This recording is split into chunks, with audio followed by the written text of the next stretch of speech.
और वक्फ कानून के खिलाफ एक बार फिर से मुस्लिम संगठन सड़क पर उतरने के लिए तैयारी कर रहे हैं। सुप्रीम कोर्ट के फैसले के बाद मुस्लिम संगठनों ने ऐलान किया है कि वो अब कानून के खिलाफ सड़कों पर आंदोलन करेंगे। वक्फ संशोधन कानून के खिलाफ all India Muslim personal law board 24 सितंबर को दिल्ली में बड़ा प्रोटेस्ट करने जा रहा है। इस दौरान संगठन के लोग अपनी गिरफ्तारी भी देंगे।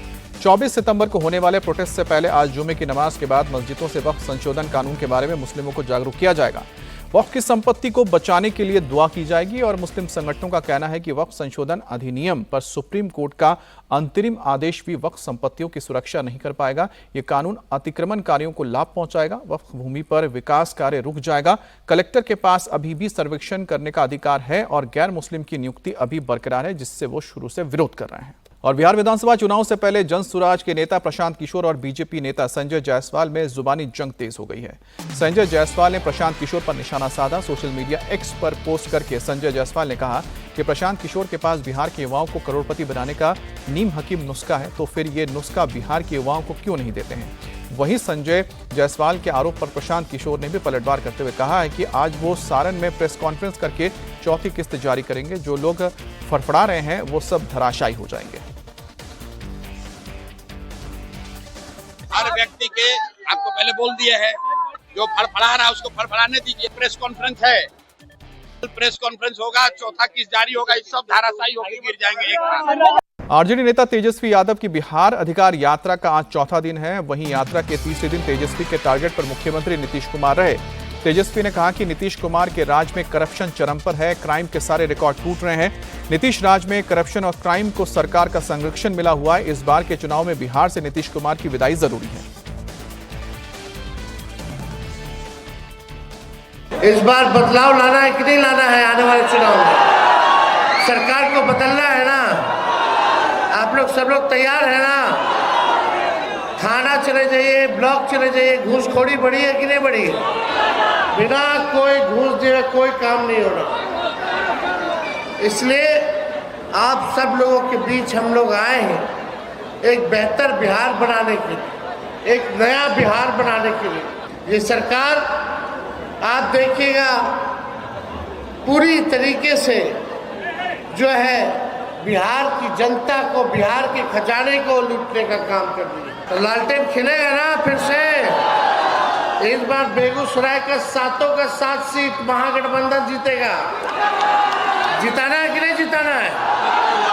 सरकार बनाना है ना? देखो, केवल ही नहीं बनना, सरकार ही नहीं बनाना, बल्कि बिहार को बनाने का काम करना है, गरीबों का उत्थान करना है। इसलिए हमको एक बार मौका आप लोग देखिए। दिल्ली यूनिवर्सिटी छात्र संघ चुनाव के आज नतीजे आएंगे। डीयू ने इसके लिए खास इंतजाम भी किए हैं। माना जा रहा है कि आज दोपहर तक केंद्रीय पैनल के रिजल्ट सामने आ जाएंगे। इस बार केंद्रीय पैनल के लिए ईवीएम और कॉलेजों में बैलेट पेपर से वोट डाले गए थे। वहीं पर वोटिंग के बाद कॉलेजों के नतीजे आने शुरू हो गए। एबीपी ने भी कई कॉलेजों में धमाकेदार जीत हासिल की है। खासतौर पर श्यामा प्रसाद मुखर्जी कॉलेज में एबीवीपी का पूरा पैनल जीत गया है और भगिनी निवेदिता कॉलेज में भी एबीवीपी ने क्लीन स्वीप किया है। लेकिन वोटिंग के दौरान हुई कोर्ट के आदेश की धज्जियां उड़ती देखी गई। दिल्ली हाईकोर्ट और लिंगदो कमेटी के आदेशों की डूसू इलेक्शन में धज्जियां उड़ाती दिखी गई और आज दिल्ली हाईकोर्ट एक बार फिर से इस मामले पर सुनवाई करेगा। प्रधानमंत्री नरेंद्र मोदी की अपील का असर मध्य प्रदेश में दिखने लगा है। दरअसल अपने 75वें जन्मदिन पर पीएम ने धार के मंच से देशवासियों और दुकानदारों को स्वदेशी का बोर्ड लगाने और स्वदेशी अपनाने की अपील की थी, जिसके बाद अब मध्य प्रदेश में स्वदेशी के पोस्टर लगाओ अभियान की शुरुआत हुई है। सीएम मोहन यादव ने कहा है कि हम पूरे राज्य में स्वदेशी अभियान चलाएंगे। साथ ही सीएम ने अपील की है कि हम सभी देश का बना हुआ प्रोडक्ट ही खरीदेंगे। जब हम आत्मनिर्भर भारत की बात करते हैं, सशक्त भारत की बात करते हैं, इसीलिए माननीय प्रधानमंत्री जी ने इसमें एक मूल मंत्र स्वदेशी का जोड़ा है। स्वदेशी की भावना से ही आत्मनिर्भर भारत, सशक्त भारत बनेगा।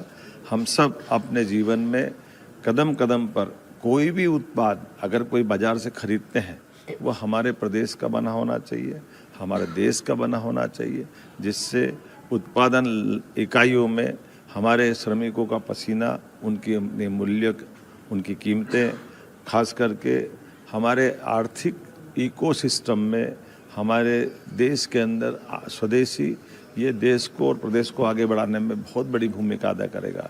इसलिए गर्व से कहो हम स्वदेशी हैं, स्वदेशी अपनाओ, मध्य प्रदेश मजबूत बनाओ। हम गांव-गांव जाएंगे, गली गली जाएंगे, हर दुकानदार से लगाकर हर एक बार त्योहार तक चारों तरफ स्वदेशी के माहौल का एक अभियान चलाने वाले हैं। मैं स्वयं भी स्वदेशी को अपनाने का संकल्प ले रहा हूँ, बाकी को भी प्रेरित करेंगे। आइए अपने जीवन में उसका उपयोग करें तो उसका स्वदेशी होना हम सबके लिए बेहतर होगा। कर्नाटक के दशहरा समारोह पर विवाद बढ़ता जा रहा है। दरअसल बुकर विजेता भानु मुश्ताक को मुख्य अतिथि बनाने के फैसले के खिलाफ सुप्रीम कोर्ट में याचिका दाखिल की गई है, जिस पर आज सुप्रीम कोर्ट में सुनवाई होगी। आपको बता दें कि कर्नाटक सरकार ने बुकर विजेता भानु मुश्ताक को मैसूर के चामुंडी मंदिर में होने वाले दशहरा उद्घाटन के लिए मुख्य अतिथि बनाया है, जिसके फैसले के खिलाफ याचिका दायर की गई है और दलील दी गई है कि गैर हिंदू शख्स मंदिर में पूजा और मंत्रोच्चार नहीं कर सकता है। हालांकि सरकार का पक्ष है कि कोई निजी धार्मिक आयोजन नहीं है, बल्कि राज्य का सार्वजनिक कार्यक्रम है।